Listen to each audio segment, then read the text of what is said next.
ಪೂರ್ತಿ ನೀರು ಬಂದು ಎಲ್ಲ ಇದು ಒಳಗಡೆ ಹೋಗ್ತಾ ಐತಿ.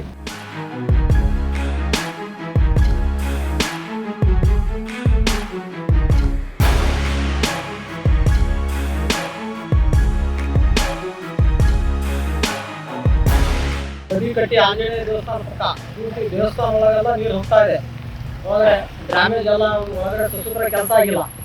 ಪೂರ್ತಿ ದೊಡ್ಡ ನೀರು ಬಂತಂದ್ರೆ ಪೂರ್ತಿ ಒಳಗಡೆ ದೇವಸ್ಥಾನ ಒಳಗಡೆ ಹೋಗ್ತಾ ಇತ್ತು. ಬರ್ಬಾರ್ ರೋಡ್ ಪರಿಸ್ಥಿತಿ ನೋಡ್ರಿ, ಯಜಮಾನ್ರು ಹತ್ತಂಗಿಲ್ಲ, ಓಡಾಡಂಗಿಲ್ಲ. ಆಮೇಲೆ ರೋಡ್ ಮೇಲೆ ನೀರು ರೋಡ್ ಮೇಲೆ ಹೋಗ್ತಾ ಐತಿ. ಶಿವಮೊಗ್ಗ ಜಿಲ್ಲೆಯ ರಾಜಕೀಯ ನಾಯಕರುಗಳ ಮಧ್ಯೆ ಇದೀಗ ಆರೋಪ ಪ್ರತ್ಯಾರೋಪಗಳ ಸರಣಿ ನಡೆಯುತ್ತಿದೆ.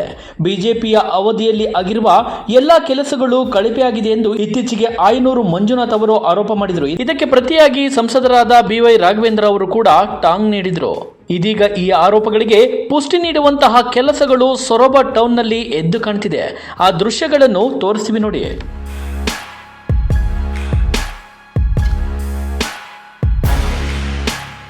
ಬಿಜೆಪಿಯ ಅವಧಿಯಲ್ಲಿ ಆಗಿರುವಂತಹ ಕಳಪೆ ಕಾಮಗಾರಿಗಳ ಬಗ್ಗೆ ಪ್ರಶ್ನೆ ಮಾಡಿದ್ದಕ್ಕೆ ಮಾಜಿ ಶಾಸಕ ಕುಮಾರ್ ಬಂಗಾರಪ್ಪನವರು ಆಯನೂರು ಮಂಜುನಾಥ್ ಅವರು ಈಗ ಕಾಂಗ್ರೆಸ್ನಲ್ಲಿ ಇದ್ದಾರೆ, ಹಾಗಾಗಿ ಅವರು ಆರೋಪ ಮಾಡ್ತಿದ್ದಾರೆ ಎಂದು ಹಾರಿಕೆ ಉತ್ತರ ನೀಡಿ ನುಳಿಸಿಕೊಂಡ್ರು.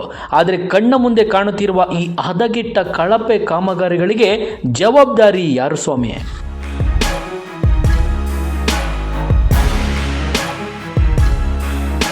ಆಯನೂರು ಮಂಜುನಾಥ್ ಅವರು ಇವಾಗ ಕಾಂಗ್ರೆಸ್ನಲ್ಲಿ ಇದ್ದಾರಲ್ಲ, ಆರೋಪ ಮಾಡ್ತಾರೆ. BJPಯಲ್ಲಿ ಇದ್ದಾಗ ಅದು ಆರೋಪ ಮಾಡಿರಲಿಲ್ಲಲ್ಲ, ಹಾಗಾಗಿ ತಲೆ ಕೆಡ್ಸ್ಕೊಳ್ಳೋದು ಬೇಡ.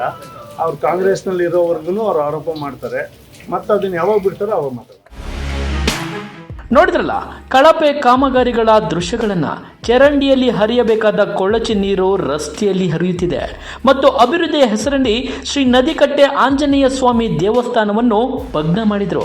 ದೇವಸ್ಥಾನದ ಕೆಲಸ ಪೂರ್ತಿಗೊಳಿಸದೆ ಚರಂಡಿಯ ನೀರು ದೇವಸ್ಥಾನದ ಒಳಗೆ ನುಗ್ಗುತ್ತಿದೆ.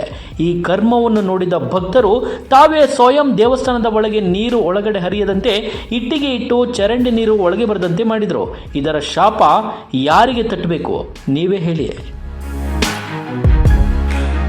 ಪೂರ್ತಿ ನೀರು ಬಂದು ಎಲ್ಲ ಇದು ಒಳಗಡೆ ಹೋಗ್ತಾ ಇತ್ತು. ಕೆಲಸ ಸುಸೂತ್ರ ಆಗಿಲ್ಲ. ಕಟ್ಟಿ ಆಂಜನೇಯ ದೇವಸ್ಥಾನ ಪಕ್ಕ ಪೂರ್ತಿ ದೇವಸ್ಥಾನ ಒಳಗೆಲ್ಲ ನೀರು ಹೋಗ್ತಾ ಇದೆ. ಒಳಗಡೆ ಡ್ಯಾಮೇಜ್ ಎಲ್ಲ ಒಳಗಡೆ ಸುಸೂತ್ರ ಕೆಲಸ ಆಗಿಲ್ಲ. ಪೂರ್ತಿ ದೊಡ್ಡ ನೀರು ಬಂತು ಅಂದ್ರೆ ಪೂರ್ತಿ ಒಳಗಡೆ ದೇವಸ್ಥಾನ ಒಳಗಡೆ ಹೋಗ್ತಾ ಇತ್ತು. ಅದು ನೋಡಿದ್ರೆ ಮೋರಿ ಬರಬ್ಬರಿ ಹೈಟ್ ಮಾಡಿ ಇಟ್ಟಿದ್ದಾರೆ. ಪೂರ್ತಿ ನೀರು ದೇವಸ್ಥಾನ ಒಳಗೆ ಹೋಗ್ತಾ ಇತ್ತು. ಡ್ಯಾಮೇಜ್ ಸರಿಯಾಗಿಲ್ಲ ಕೆಲಸ.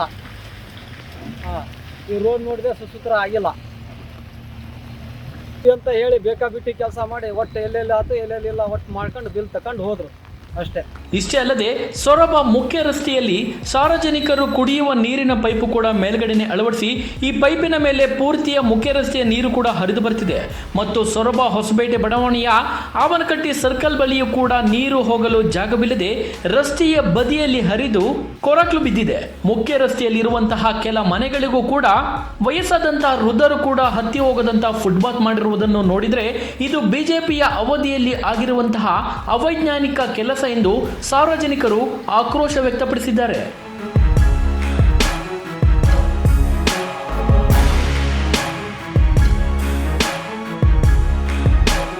ಗಣಪತಿ ಅಂದ್ರೆ ಬರ್ಬಾರ್ ರೋಡ್ ಪರಿಸ್ಥಿತಿ ನೋಡ್ರಿ, ಯಜಮಾನ್ರು ಹತ್ತಂಗಿಲ್ಲ, ಓಡಾಡಂಗಿಲ್ಲ.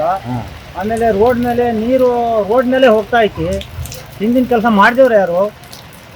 ಈಗ ಏನು ಈ ಪರಿಸ್ಥಿತಿ ಆದರೆ ಏನು ಮಾಡ್ಬೇಕು? ಸೊರಬ ತಾಲೂಕಿನಲ್ಲಿ ಸೊರಬ ಸೀಟಲ್ಲಿ ಓಡಾಡಂಗಿದೆಯಾ?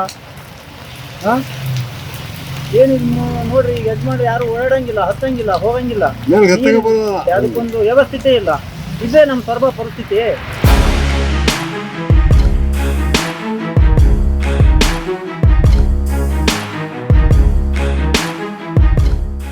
ನಿಮ್ಮ ಅಭಿಪ್ರಾಯವೇನು? ಕಾಮೆಂಟ್ ಮೂಲಕ ತಿಳಿಸಿ. ವಿಜಯ್ ಗೌಳಿ, TV12 ಕನ್ನಡ, ಸೊರಬ.